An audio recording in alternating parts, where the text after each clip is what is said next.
সকলকে আমার আন্তরিক ভালোবাসা, শুভেচ্ছা ও অভিনন্দন জানাচ্ছি।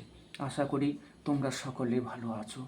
আজকে আমি তোমাদের কাছে উচ্চ মাধ্যমিকের একটি কবিতা নবনীতা দেবসেনের লেখা দিগ্বিজয়ের রূপকথা, এই কবিতা থেকে আমি বাছাই করা 15টি MCQ টাইপের প্রশ্ন আমি তোমাদের কাছে তুলে ধরছি। তোমরা দেখতে থাকো। 1. দিগ্বিজয়ের রূপকথা কবিতার রচয়িতা কে?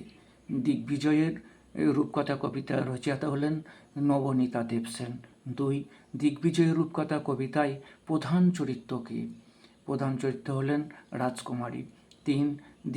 দিগ্বিজয়ের রূপকথা কবিতায় রাজকুমারী কী উদ্দেশ্যে বেরিয়েছিলেন?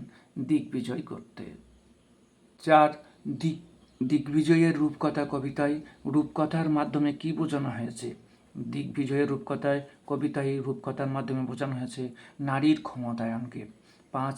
দিগ্বিজয়ের রূপকথা কবিতায় রাজকুমারীর দ্বিতীয় বিজয়ের অর্থ কী?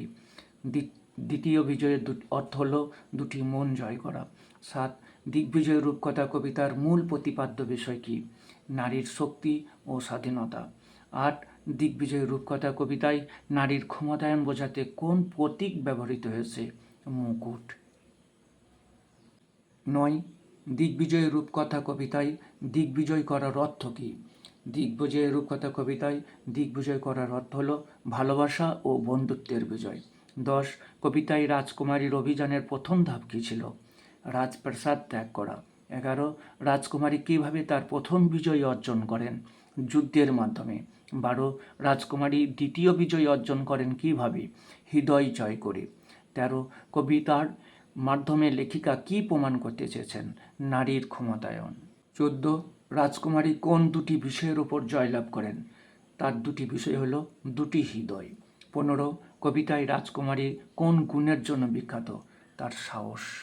আজকে এই 15টি প্রশ্ন নবনীতা দেবসেনের লেখা দিগ্বিজয়ের রূপকথা কবিতা থেকে আমি তুলে ধরলাম। MCQ টাইপের সব প্রশ্ন আছে।